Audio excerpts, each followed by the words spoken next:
So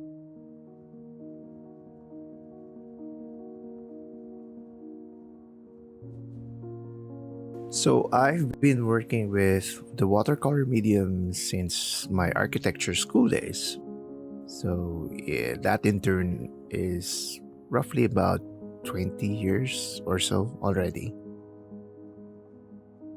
Watercolor has been considered as a difficult medium due to its unpredictable nature. Often, proper control of the medium has to do with the ratio of pigment to water to produce light to dark values on paper. Which pigment to use, or even the brand, and if the pigment is low, medium, or professional grade. Each pigment has a different sets of ingredients that produce the color and in turn makes them vary opacity, staining, and light fastness or the ability not to fade away over years later. Paper is even a bigger consideration as the texture material is either pulp or cotton or a combination of both. The different thicknesses, the quality of the sizing or applied formula coating on the surface to keep the pigment afloat and reduces the chances of fungi growth. Cotton paper will last longer and will not yellow over time. You should be using specifically paper that are designed for watercolor to achieve successful techniques of watercolor applications.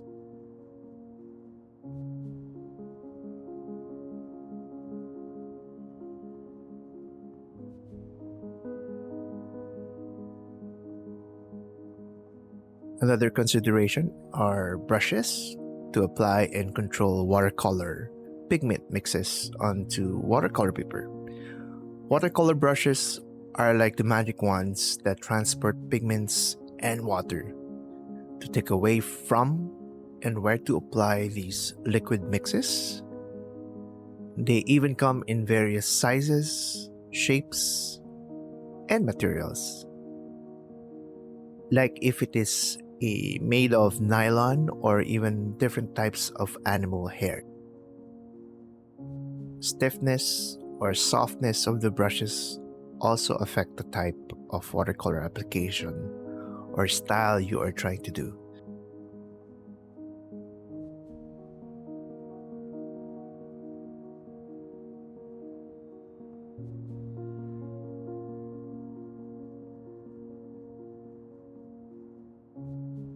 Here in this demonstration of this portrait of the siren character of Love, Death, Robot Season 3 TV series from Netflix, I was using a 16 centimeter by 24 centimeter hot press 300 grams per square meter 100% cotton page of the Bao Hong watercolor sketchbook, a pentel water brush, and pigments from a 24 color professional grade set by Winsor and Newton. I have found Bao Hong watercolor paper to be quite exceptional with not much buckling or warping. The pentel brush that I was mostly using for this demo is the large size and can hold some 10 ml of water when fully loaded. Winsor Newton is considered as the oldest commercial brand for watercoloring, and the quality of most of their watercolor paints are vibrant and long-lasting that are guaranteed minimal discoloration or minimal disappearance or fading for a century.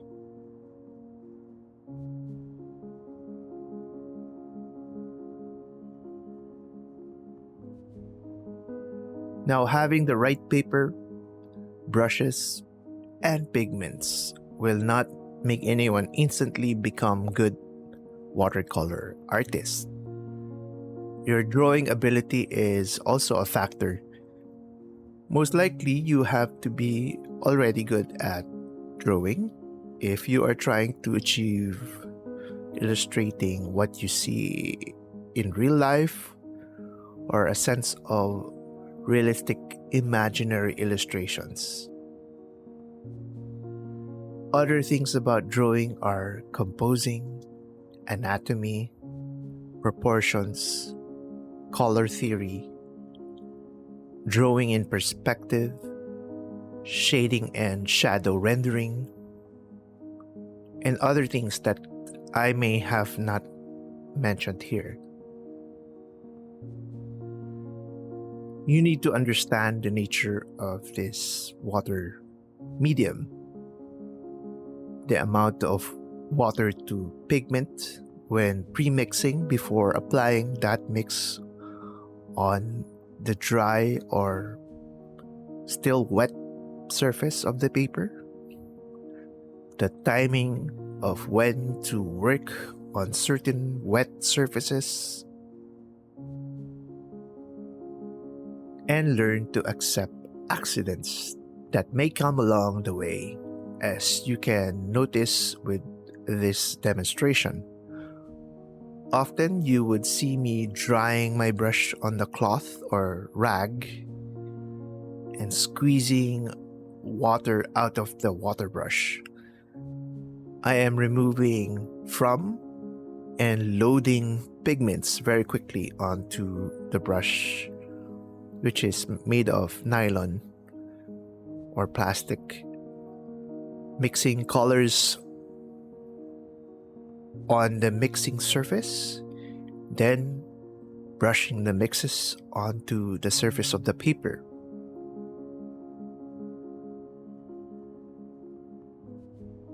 Water brush is relatively a new invention in the 1990s. It has water storage, and you can squeeze with various degrees to control the amount of water coming out from the tip of the brush. You need to dry the tip of the brush with tissue paper or a piece of cloth to reduce moisture so that you can lift water or pigment from the surface of the paper when you need to. Control of the dryness or the wetness of the brush tip is crucial as you manage the amount of or lack of water when applying with pigments or pre-wetting the surface or reducing the amount of water on the paper's surface. Sounds complicated? It is just basically the management of water when you use this medium. More water when you need things to flow or move pigments more. Lessen a wet area to slow down the movement of pigments. What I quickly found during my beginnings with the medium is that I can control the flow of the paints only to the areas where I placed water. Timing is also something I learned. Wait till an area has dried before applying the next layers of color, or I wait for a certain number of minutes to work on an area to mix in my pigments before it dries. I have also learned that you need to save area of the paper as white or very light, place in areas for the middle tones, and at the same time be not afraid to place in heavier or more saturated pigments mixes for better contrast. to the composition of the painting. Now, this painting that I am doing in almost real time, as I have taken out some of the pauses, breaks, and some drying times, took about a little more than an hour. It is a combination of all the things I have been saying, and the skill that you see here is years in the making. I have read and bought books about techniques on how to work with watercolor. I have also invested in books about drawing and learned about perspective drawing and proportions of human form. What I am showing here is an example of direct watercolor painting, which is without penciling. Since I know how the face's elements are proportioned or their relationship to one another, I know where each eye starts in relationship to one another, together with how long or wide the nose is in relationship to the eyes, and in turn give me the proportion over the chin, which then tells me where the top of the head would be.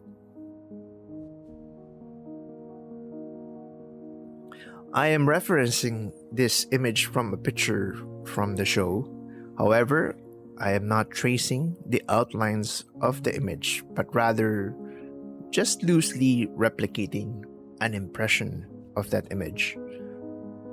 The colors that I see from the image is not closely followed, but rather even exaggerated. Details are rather loose in more detailed areas of the reference, and instead more emphasis to the face's features than the jewelry. The face is rather longer in proportion than the actual reference. And my objective here was to quickly do this, and perfection was not the goal.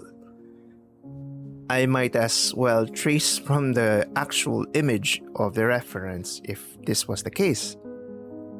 If I tried to do this with realism as my objective, it would have taken me longer, as I would need to do it on a bigger area of paper, larger pans of paints, and probably days to finish. The real reasons why I wanted to paint this was to relax, enjoy illustrating a character that was interesting, while testing the new paints and water brushes. It was not a chore, but rather an enjoyment of creating a pleasing painting for myself. It was not overthinking how the result should have been, nor was I worried about what others would think about this, as this was to satisfy my urge to create that day. Watercolor results that are not planned sometimes surprises.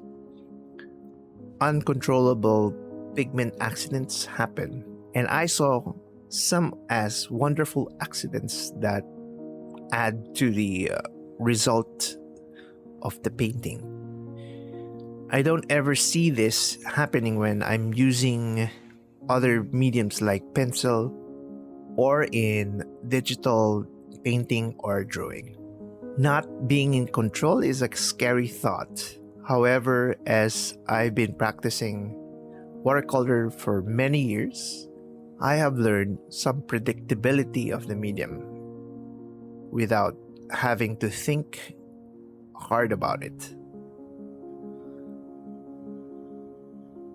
The hundreds of practices by creating watercolor has taught me that, along, of course, from books that I've read and at times continue to refer to on some of the essential techniques.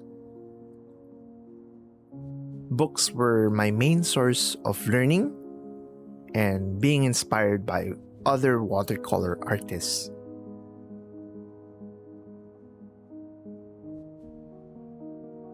So I urge you to actually buy books that you can learn from. I know that there are digital books which you can read through a tablet or computer. However, I found that real books give a sense of owning and gaining the insights of the authors, heeding their different takes and methods with the medium. I quickly found out that they have their own sets of pigments based on their preference, and sometimes they have different execution or techniques in applying watercolor. The application techniques, pigment selection, and style that you see me executing here is the result from practicing some of each author's methods and selections. Over the years, I have kept things that have worked for me, changed to pigments that I have liked, and even combined some of the methods that they were preaching. I have also made discoveries along the way, like the use and control of water brushes that can still replicate traditional brushes. I have met veteran watercolorists who dismissed the watercolor brush mainly because it's hard to control the water flow. I did so at first. However, a friend told me that you do not put the blame on the equipment, but rather work with how equipment can work. How the equipment can do work to your advantage.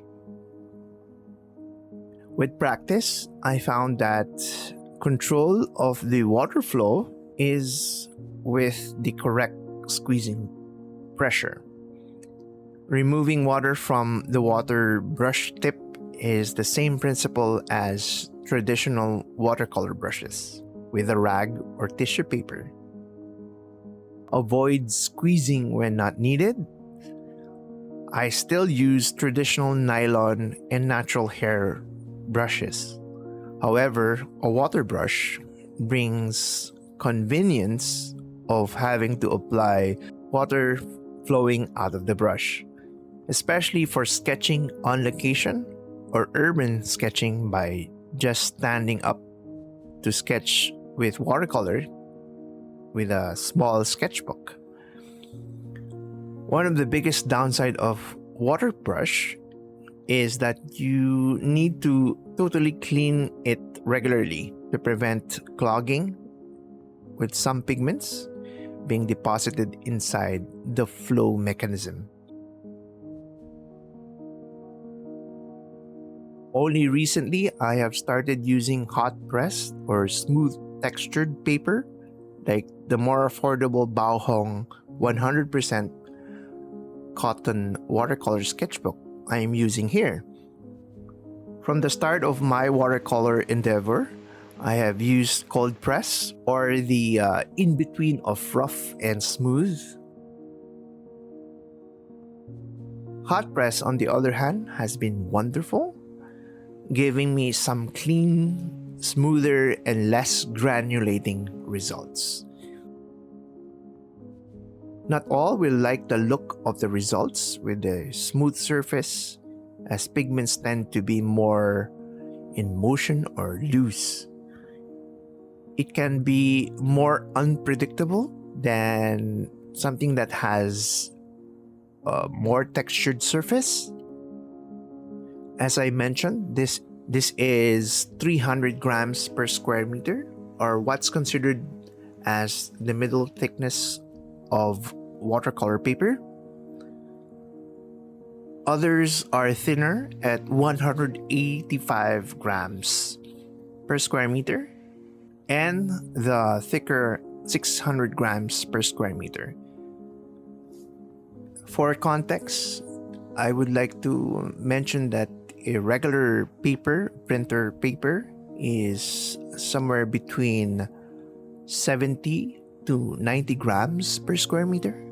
300 grams is just right since it slightly warps or expands when wet, and less expensive than 600 grams per square meter.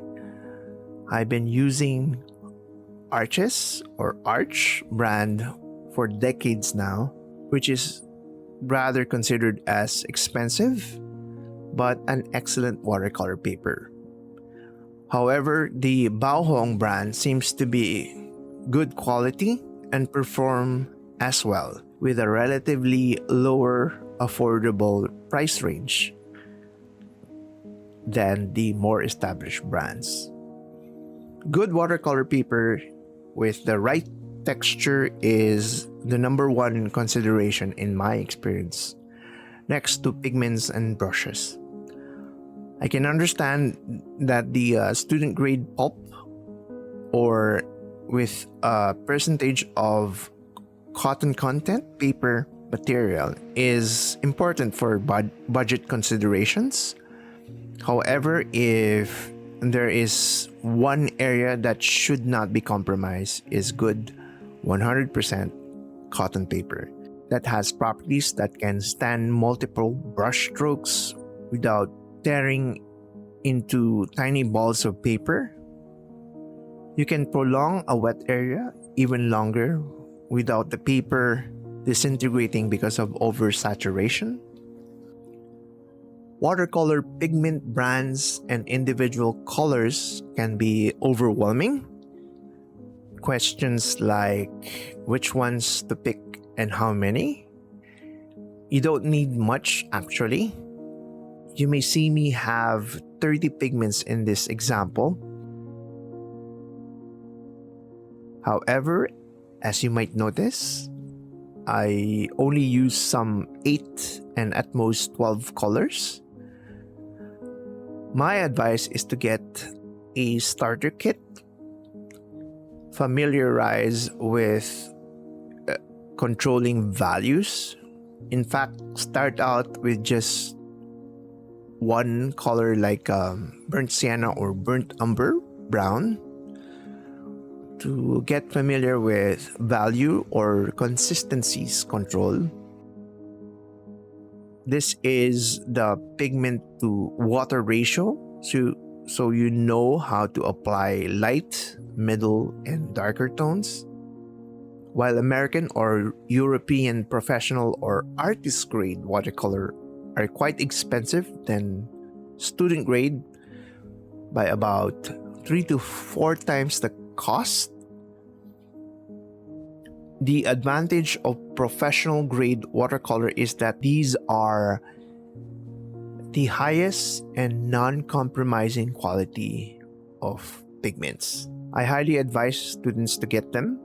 However, if budget is a strong consideration, then more of a middle grade like Winsor and Newton's Cotman watercolor series, or low-cost professional grade watercolor paints like Holbein or Magello Mission Gold series from South Korea, and White Knights, which is a Russian brand, are good considerations. These are lower in cost because they are much closer manufactured in places like where I live, which is in the Philippines or in Asia. These come in pan sets or tube sets and can be bought per pigment. I usually suggest anyone to start with a 12 color set to learn the basics of mixing and control with the brush application techniques like a flat wash, graded wash, and step wash. You can even create a nice range of colors by mixing limited pigments of 6, like with any light yellow like lemon yellow, a red like alizarin crimson, light blue like cerulean blue, darker blue like ultramarine blue or French ultramarine blue, a golden brown like burnt sienna, and a dark brown like burnt umber. I don't suggest beginners to use black or white pigments as these overly contrast and muddy mixtures respectively. Techniques and theory of watercolor is much more, and I can't cover the topic for this video. So subscribe. I'll likely make videos about them in the future. So this video is rather long. The main purpose of showing this video is to mention some of the essential things to keep in mind when you're going to start out using the medium of watercolor, and also to show you the almost actual time that's taking me in creating this painting. It does not have audio of my surroundings when I was making it because I was listening to music, and the only thing that you can probably hear in the recording would be my electric fan. So it's a noisy environment. And I'm trying to see if some of you are interested in seeing this type of video. If you want to see the creation of watercolor paintings in almost real time, to see me work and how I manage pigments and water and how I execute the entirety of this painting. So let me know in the comments down below if you have already reached this point of the video. So for the rest of this video, I'm just going to leave you here and for you to go to the end and how I have totally finished this painting. And for some support, and if you would like to subscribe to my channel for more video tutorials and demonstrations. So thank you very much for having to watch this long video. So see you in the next video.